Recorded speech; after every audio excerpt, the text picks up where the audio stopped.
bellas otra vez, bellas palabras de vida. Luz a las Naciones, canal cristiano de comunicación, presenta A la luz de la palabra. Un estudio expositivo de la palabra de Dios, una presentación minuciosa de toda la Escritura. Qué bellas son, bellas palabras de vida. Porque es inspirada por Dios y útil para enseñar, para redarguir, para corregir, para instruir en justicia, a fin de que el hombre de Dios sea perfecto, enteramente preparado para toda buena obra. Carta de Santiago por Loel Bruckner. Jesucristo a todos da bellas palabras de vida. Él llamándote hoy está, bellas palabras de vida. Hermanos míos, ¿de qué aprovechará si alguno dice que tiene fe y no tiene obras? ¿Podrá la fe salvarle? Carta de Santiago, capítulo 2, versículo 14. Qué bellas son, bellas palabras de vida. Qué bellas son, bellas palabras de vida.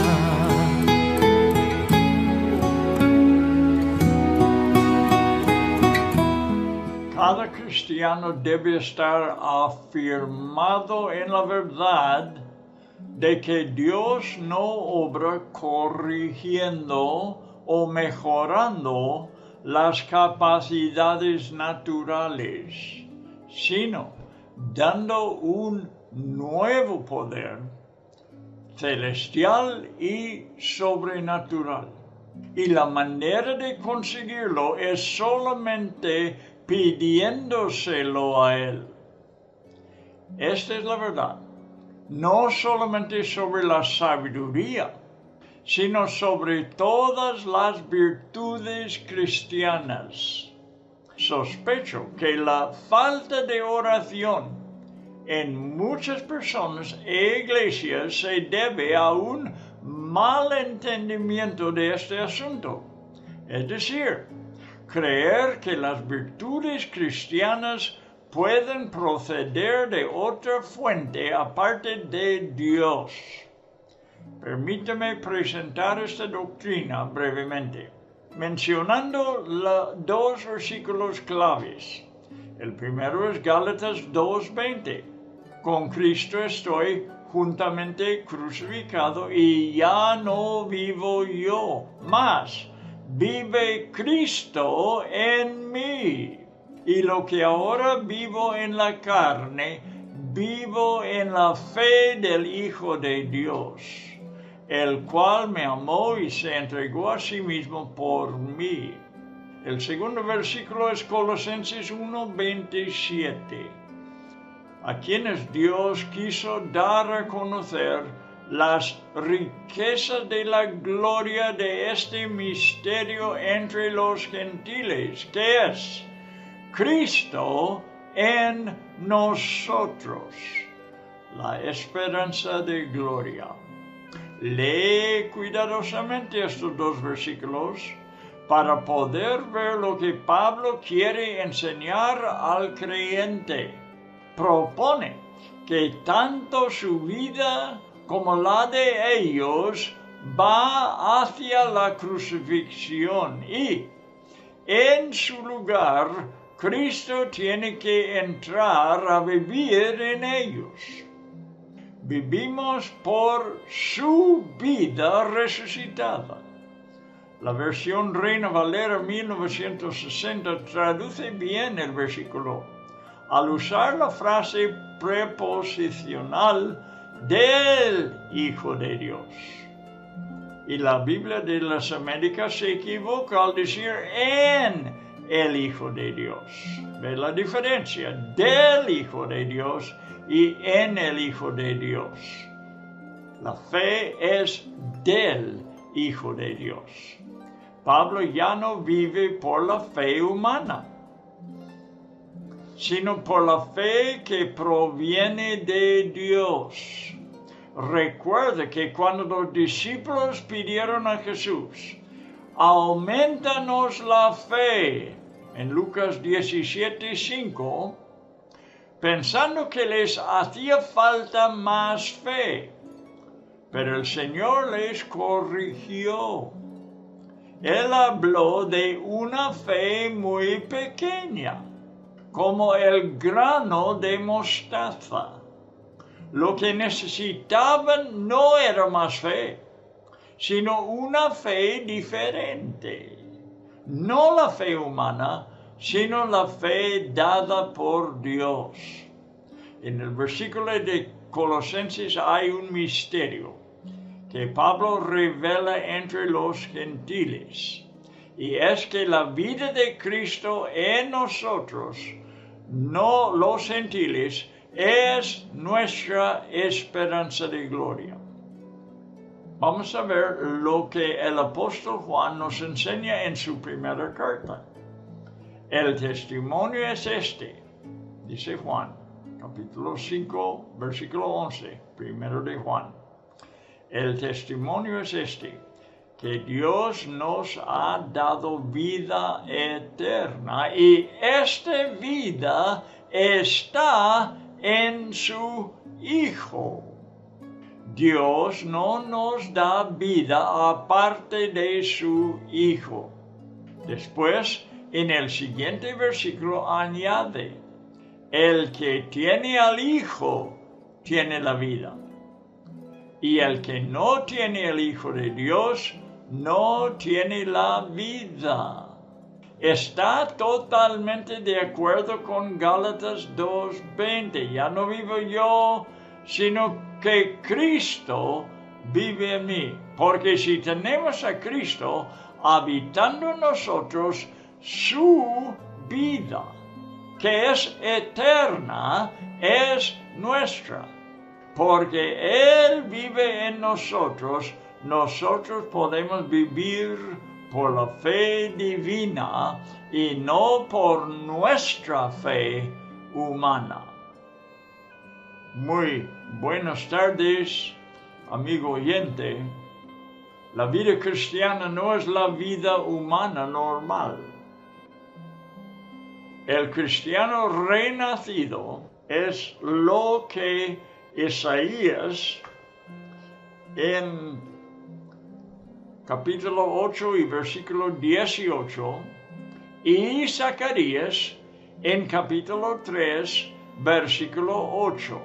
Estos dos pasajes, los repito, los puede apuntar. Isaías 8, 18, Zacarías 3, 8. Ahí en los dos lugares llaman estas personas, compañeros de el sumo sacerdote, los llaman hombres de presagio. Vamos a leer estos dos textos.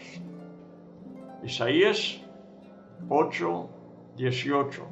He aquí, yo y los hijos que me dio Jehová somos por señales y presagios en Israel, de parte de Jehová de los ejércitos, que mora en el monte de Sión.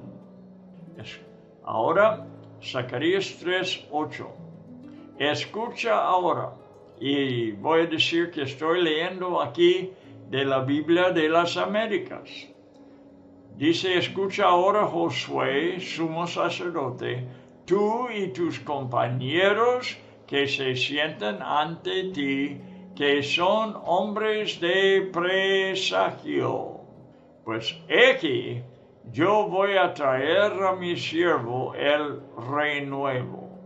Proféticamente, es el sacerdocio cristiano lo que los profetas están hablando, que acompaña el sumo sacerdote Jesús. Son hombres de presagio proféticamente. ¿Qué dijeron de Pedro y Juan? que seguramente eran hombres de presagio, que habían estado con Jesús. Dice en Hechos 4:13. Ahora, hay que ver la definición bíblica de esta palabra presagio en hebreo. En hebreo es mofet, sustantivo masculino que significa maravilla, señal, augurio, obsequio. Y sigue definiendo Strong's, la palabra mofet, muchas veces es un fenómeno que muestra el poder de Dios, porque Cristo vive en ellos, manifiestan la vida divina en cuerpos humanos. La Biblia nos enseña que las virtudes cristianas no son humanos, sino las virtudes que están en Cristo, que ahora se manifiesta en ellos. No son naturales de seres humanos, sino virtudes sobrenaturales que proceden de Él, que es compañero de ellos, que vive en ellos. Es lo que vamos a seguir aprendiendo, que tiene que ver con la sabiduría que pedimos de Dios. Espero que lo hago muy claro, esta verdad, porque es una cosa muy importante ver, que no es que Dios está perfeccionándonos según nuestras cualidades humanas, sino nos ha dado a Cristo, que Él sea nuestro compañero y nosotros sacerdotes en el mismo sacerdocio, en lo cual Cristo es el sumo sacerdote.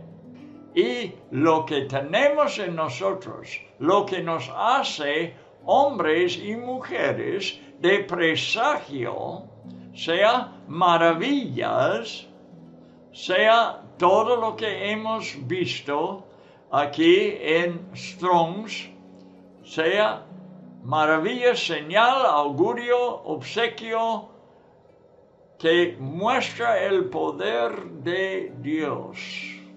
Es lo que tenemos en Cristo, porque Cristo vive en nosotros.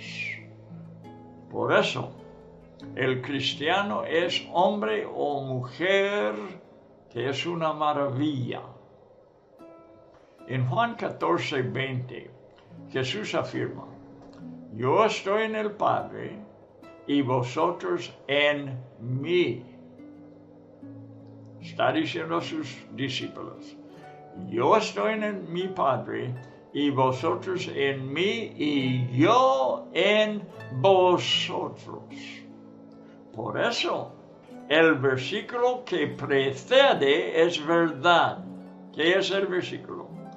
Porque yo vivo, vosotros también viviréis. Él ora al Padre en el capítulo 17, versículos 21 y 23, que sea una realidad en sus discípulos. Este es su deseo. Y dice así: como tú, oh Padre, en mí y yo en ti, que también ellos sean uno en nosotros, para que el mundo crea que tú me enviaste.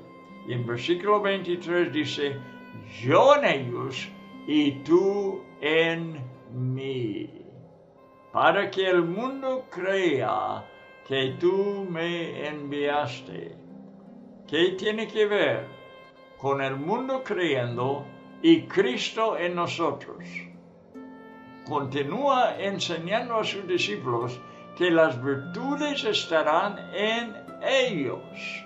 La paz os dejo, mi paz os doy. Yo no os la doy como el mundo la da. Entonces no es natural, no es mundial, no es terrenal. Mi paz celestial, divino, os doy. En el próximo capítulo 15, 11, él habla de su gozo en ellos.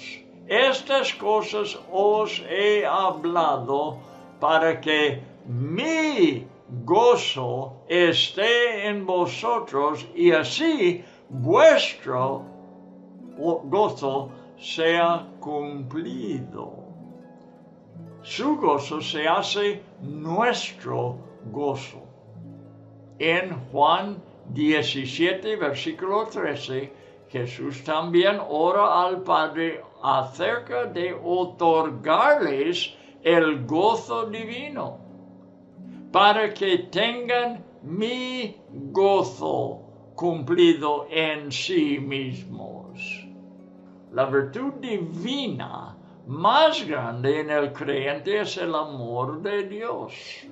Otra vez, lo vemos en su oración al Padre, en Juan 17, 26.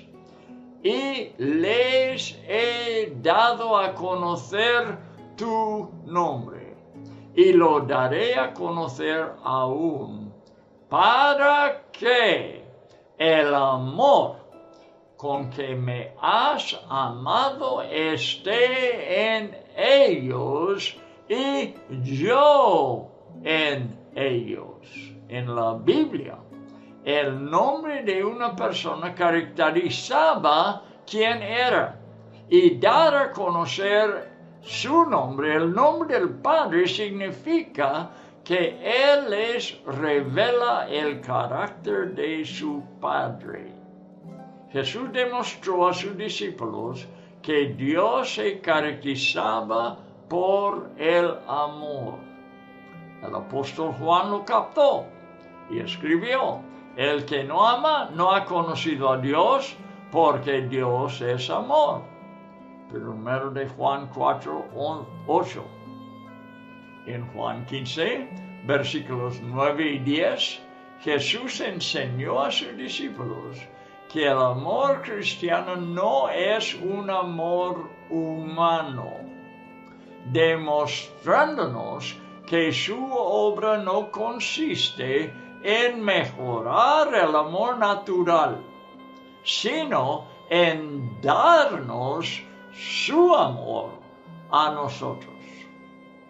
El amor de Dios no lo tenemos desde nuestro nacimiento, como es el amor natural. Dios nos otorga su amor a nosotros como creyentes.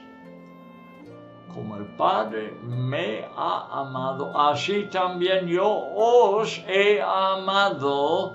Permaneced en mi amor. El amor de Cristo, el amor celestial, el amor divino otorgado a los creyentes.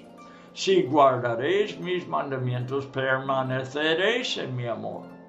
Hay otros ejemplos en Juan 13, 34, Juan 15, 12.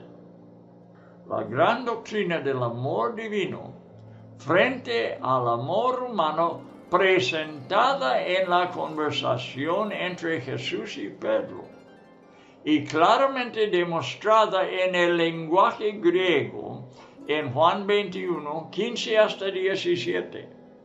No se distingue en la mayoría de las traducciones. Es una lástima, es una pena. En esta porción, Jesús pregunta 2 veces a Pedro si le ama con amor agape, que en el Nuevo Testamento amplificado en inglés define como amor que es devoción espiritual que razona y es intencional como uno ama al Dios Padre. Pedro confesó que su amor fue phileo en griego, descrito por el amplificado, otra vez en inglés, como afecto personal, instintivo y profundo, como uno ama a un amigo muy querido. Pero el amor de Dios requiere algo más. La tercera vez, Jesús le hizo la pregunta usando phileo. Y aquí el amplificado inglés dice que Pedro fue entristecido y lastimado, como si no podía ofrecer lo que Cristo deseaba de él. Hay que entender estos versículos, cómo está en los lenguajes originales, o perdemos su significado. Jesús dijo a los judíos que su religión no producía en ellos lo que él quería ver. En Juan 5:42 él dice: mas yo os conozco que no tenéis amor, sea agape en griego, no tenéis agape de Dios en vosotros. Juan 5:42. De la misma manera, la sabiduría cristiana, mencionado aquí en el libro de Santiago, capítulo 3, versículo 15, no es propia del ser humano. Tiene que ser recibida de arriba por medio de la oración. En estudios futuros estudiaremos una sabiduría que Santiago dice que no es la que desciende de lo alto, sino es terrenal, animal y diabólica. Esto estudiaremos después para que vea que hay una fe que no es de Dios. Santiago 3:15, esto vamos a estudiar. En el versículo 6, aquí en Santiago, capítulo 1, dice así: pero que pida con fe, sin dudar, porque el que duda es semejante a la ola del mar, impulsada por el viento y echada de una parte a otra. Es una fe. Observamos que Santiago, igual que Pablo, enseñó la doctrina de la fe.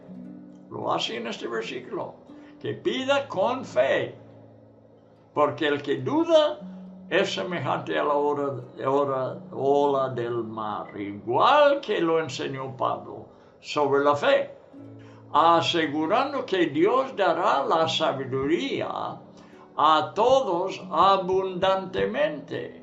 Pero insistió que la fe tenía que ser genuina, no solo una confesión verbal. Bueno, leeré ahora Santiago 1:5 para que vea lo que Santiago está aconsejando. Es que el cristiano pida a Dios que le dé fe. Lo voy a leer. Pero si alguno de vosotros se ve falto de sabiduría, que la pida a Dios, el cual da a todos abundantemente y sin reproche, y le será dada. Por la fe le será dado la sabiduría que proviene de Dios, que no es intelectual en la capacidad mental del hombre. Entiéndelo, hermano, es tan importante. La sabiduría que necesitamos proviene del cielo y Dios nos la tiene que dar, porque no la tenemos en nosotros mismos. Habla de una fe que no da lugar a la duda. La duda y la incredulidad muchas veces se expresan excluyendo al que pide. Como mencioné en el primer párrafo de esta sección, diciendo, la sabiduría es para otro, no es para mí. Así, muchas veces, el cristiano llega a esta conclusión. La sabiduría viene de Dios, pero bueno, yo no creo que yo pueda recibirlo. Dice que Dios da a todos abundantemente.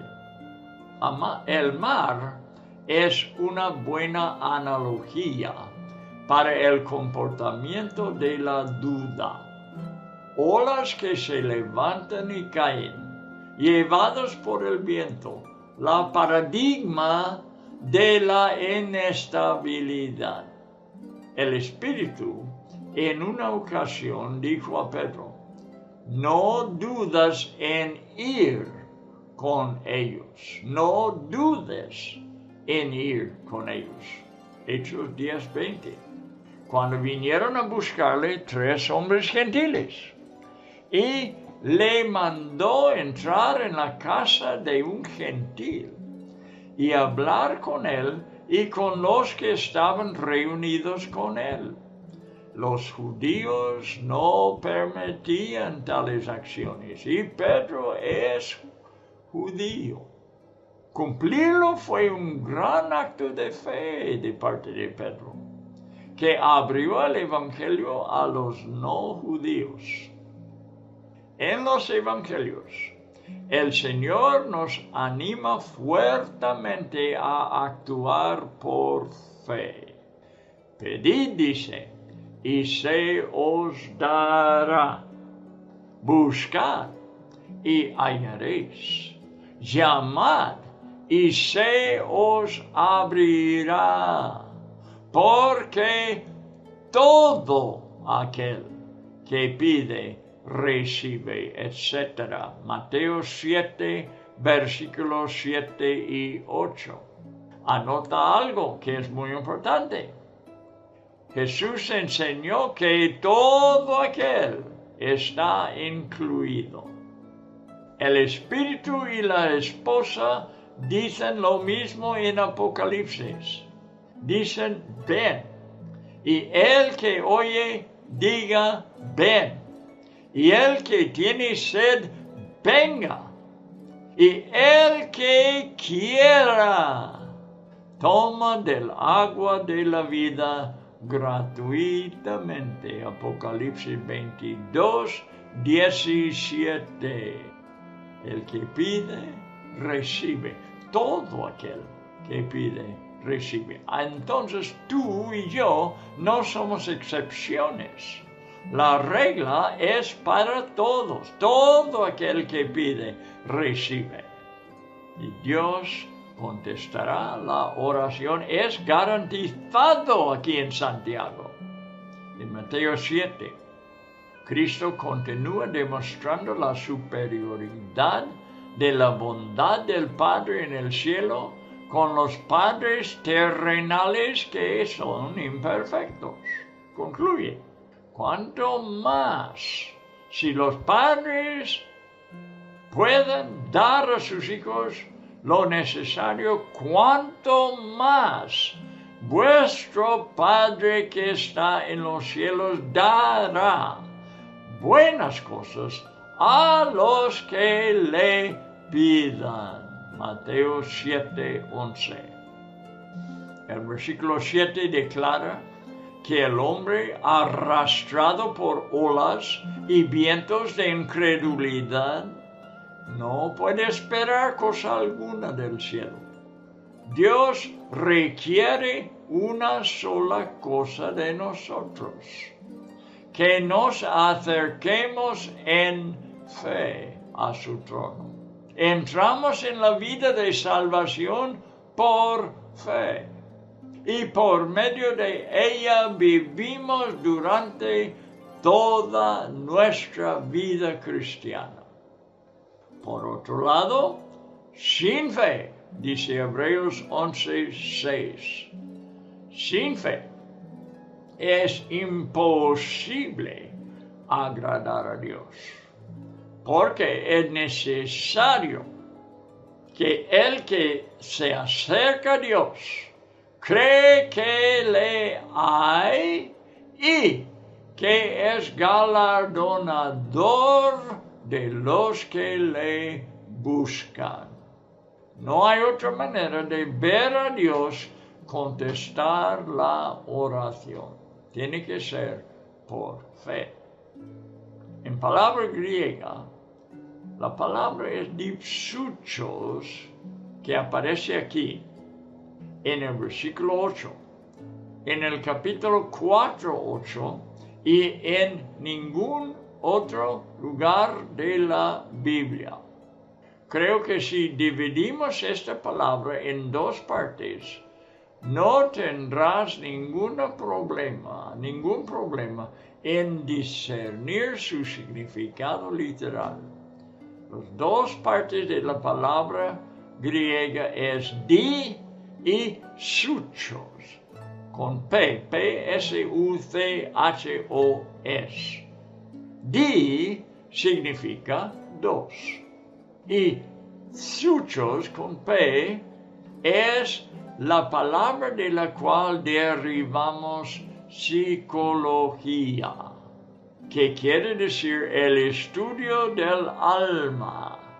Suchos significa alma, y por eso dipsuchos significa dos almas. El hombre de doble ánimo de versículo 8, siendo hombre de doble ánimo, inestable en todos sus caminos, un hombre de dos almas, es lo que significa doble ánimo. El hombre de doble ánimo no está totalmente entregado a Dios, sino que tiene otros intereses, además que no ha querido dejar. En Santiago 4:8 el autor le aconseja a él y a otros como él: vosotros, los de doble ánimo, los de dos almas, purificad vuestros corazones, quita el doble ánimo, sea tu corazón singular en cuanto de Dios. El otro elemento que hay en su vida es un ídolo y está destruyendo su fe y dejándole con dudas. El único remedio es abandonar el otro interés y buscar a Dios con sencillez. Con esta palabra sencillez quiero decir singularidad de corazón. Bien, dice Santiago que el hombre que duda es un hombre de dos almas que van en diferentes direcciones. Hay que pedir con fe, sin dudar. Ahora, versículo 9 del primer capítulo de Santiago. Dice Santiago: el hombre que es de humilde condición, gloríese en su exaltación, pero el que es rico, en su humillación, porque él pasará como la flor de la hierba. Porque cuando sale el sol con calor abrasador, la hierba se seca, su flor se cae y perece su hermosa apariencia. Así también se marchitará el rico en todas sus empresas. En Lucas capítulo 3, versículo 4 hasta 6. el evangelista cita a Isaías 40, versículos 3 y 4, donde el profeta ve de antemano el ministerio de Juan Bautista y el principio que hay tras su ministerio. Su obra se trata de nivelar el terreno dirigido al corazón para que el Señor entre en él. Y dice la Escritura: toda valle se rellenará y se bajará todo monte y collado. Principalmente estaba hablando del estado espiritual de los corazones.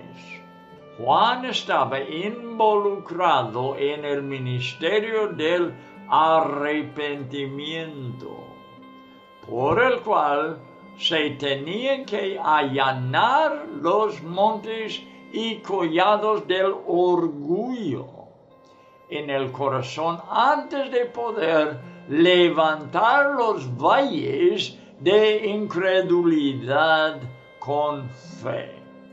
Así, el corazón estaría preparado para acudir a Cristo. El pueblo de la iglesia de Jerusalén equilibró la situación económica de los creyentes.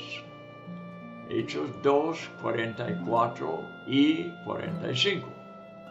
Todos los que habían creído estaban juntos y tenían en común todas las cosas, y vendían sus propiedades y sus bienes, y los repartían a todos según la necesidad de cada uno.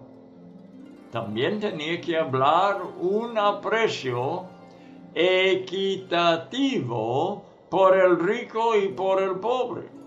El pobre encontrando respeto y aceptación entre los creyentes, sin que la iglesia manifestara ningún favoritismo por los ricos. Santiago reconoce el mismo principio al llamarse unos a los otros hermanos, iguales en Cristo, tanto a los pobres como a los ricos. El hermano rico puede gozarse por la obra de humillación en él, igual que el hermano pobre puede gloriarse en su exaltación, porque las riquezas traen una gloria engañosa que es totalmente temporal. Así el rico en su humillación halla un lugar nuevo en el Evangelio, que es mucho mejor para su bienestar espiritual. Dios le da el lugar correcto y verdadero desde el punto de vista celestial. La vista terrenal que ve las riquezas como una bendición en la vida es un engaño. La sociedad cristiana debe practicar la verdad de Eclesiastés. Salomón el rey enseñó que todo lo que se acumula bajo el sol es vanidad. Los discípulos se sorprendieron cuando Jesús dijo: amén os digo, porque la palabra en verdad, traducido en verdad en español, la palabra hebrea aquí es amén. Amén os digo, que difícilmente entrará un rico en el reino de los cielos. Léelo en Mateo 19, 23. De cierto os digo, amén os digo, de una seguridad y autoridad suprema. Amén. Es la el significado de la confirmación amén. Una palabra de alta autoridad. Amén os digo, que difícilmente entrará un rico en el reino de los cielos. Mateo 19:23. La mentalidad en la que fueron criados les enseñó lo opuesto a los discípulos.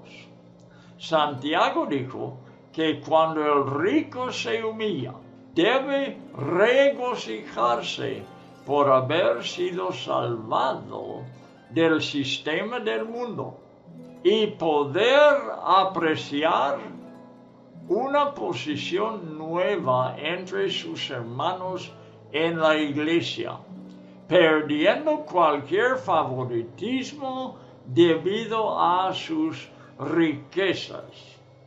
Según versículo 9 y 10. Vamos a leerlo. Pero que el hermano de condición humilde se gloría en su alta posición, y el rico en su humillación, pues él pasará como la flor de la hierba. El rico debe gozarse en su humillación. Los discípulos tenían que aprender esto de Jesús, porque la sociedad no lo enseñaba. La analogía de la hierba y la flor se encuentra varias veces en la Escritura. Y Santiago en el versículo 11 entiende la verdad sobre la igualdad entre personas. Vamos a leerlo. Porque el sol sale con calor abrasador y seca la hierba, y su flor se cae, y la hermosura de su apariencia perece. Así también se marchitará el rico en medio de sus empresas. Y Isaías dijo en capítulo 40, versículos 6 y 7, toda carne es hierba, y toda su gloria como flor del campo. La hierba se seca, y la flor se marchita. Vamos a leer ahora versículos 12 hasta 18.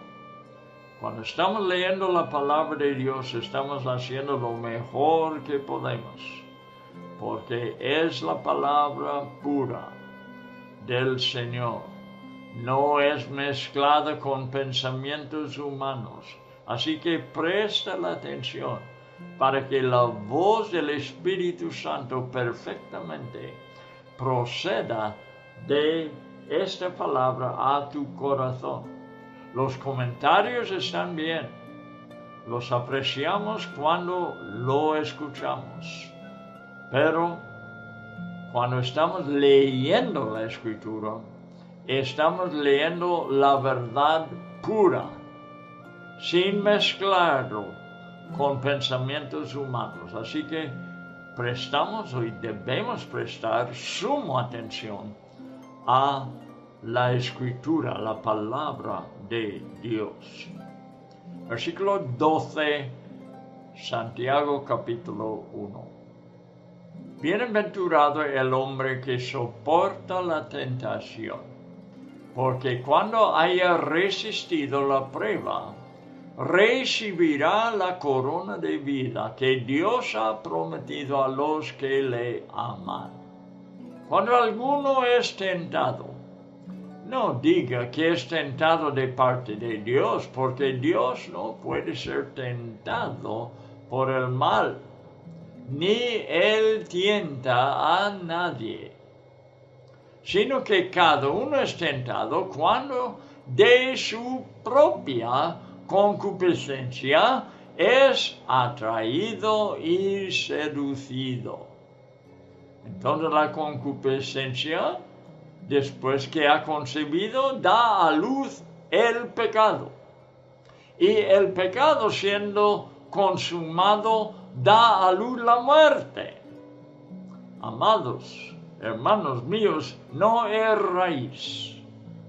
Toda buena dádiva y todo don perfecto desciende de lo alto, del Padre de las luces, en el cual no hay mudanza ni sombra de variación. Él, de su voluntad, nos hizo nacer por la palabra de verdad, para que seamos primicias de sus criaturas. Santiago trata varios aspectos de la vida cristiana, y el siguiente tiene que ver con resistir la tentación impiedosa. Aunque la palabra griega es la misma en el versículo 12 y en el 2, pero el significado es diferente, como también debe serlo la traducción. Felizmente es así en la Reina Valera 60. Versículo 2 dice: tened por sumo gozo, hermanos míos, el que os halléis en diversas pruebas. Ahora, la misma palabra griega en versículo 12, pero cambia la traducción porque tiene otro significado.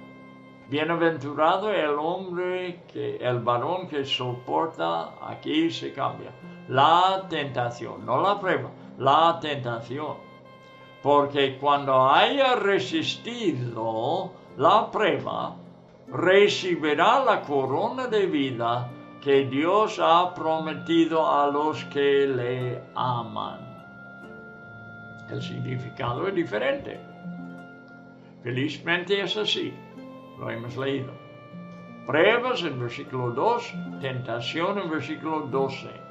En el versículo 12 refiere a las pruebas de la vida, las que Dios permite e incluso ordena, y está correctamente traducido como pruebas. En el versículo 12 estamos hablando de una tentación en la cual Dios no se mete y que nos hace alejarnos de Él. La persona que se acerca a Dios cuando es probado, sin dar lugar al pecado, rindiéndose al deseo carnal, recibirá buena recompensa. Ha sido aprobado como uno que ama al Señor y recibirá la corona de vida. No se rinde al deseo carnal cuando es probado. Juan escribe lo que Jesús dijo. Versículo 14, versículo 23. Dijo Jesús: el que me ama, mi palabra guardará, y mi Padre le amará, y vendremos a él, y haremos morada con él. Ahora en Romanos 2, 6 y 7 dice: el cual pagará a cada uno conforme a sus obras. Vida eterna a los que, perseverando en bien hacer, buscan gloria y honra y inmortalidad. No son pocos los que han llegado a la falsa conclusión de que Dios ha puesto delante de él una oportunidad para pecar.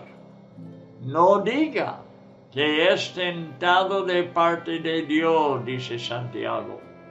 Recuerdo la confesión de una sencilla comerciante en México que descubrió que un cliente, por equivocación, pagó más que el precio por la mercancía que compró.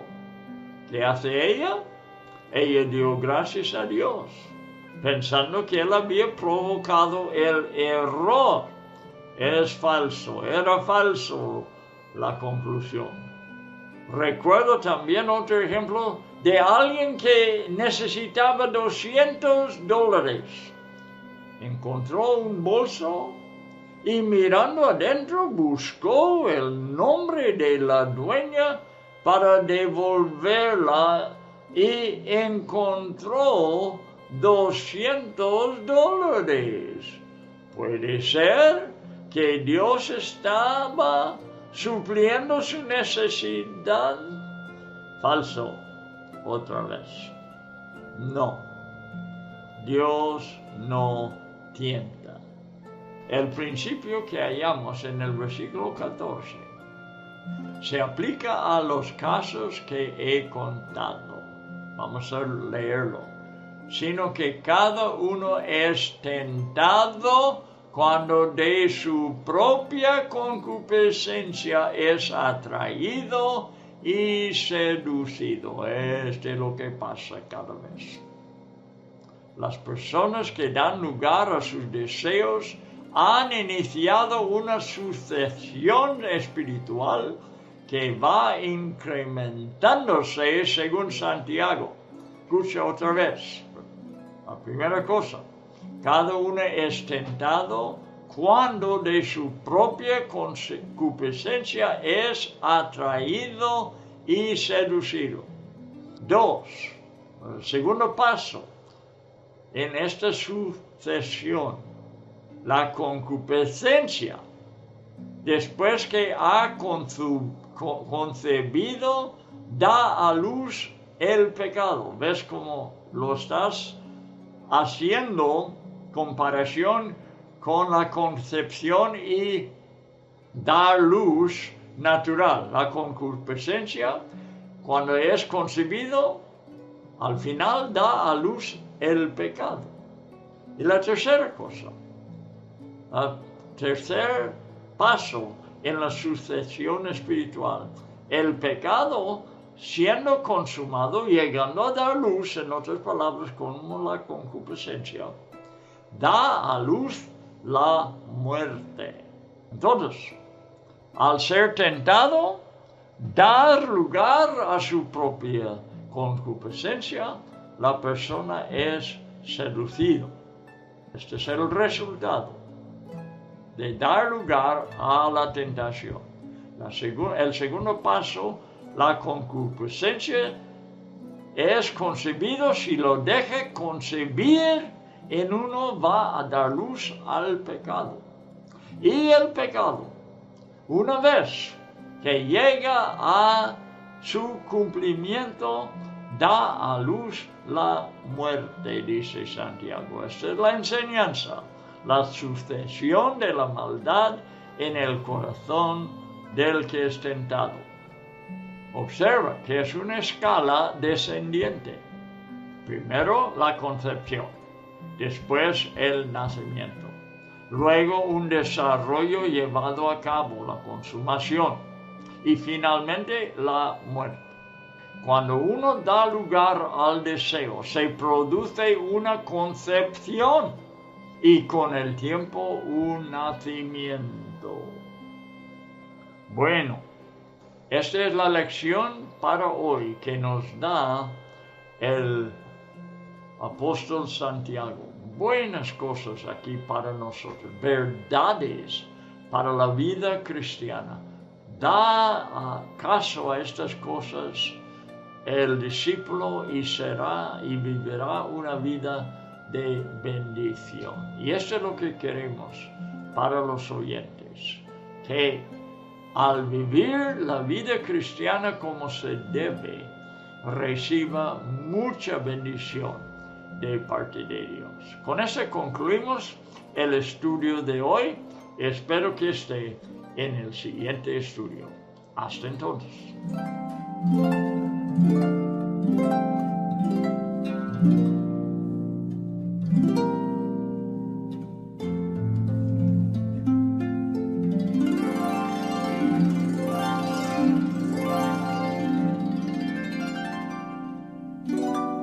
Thank you.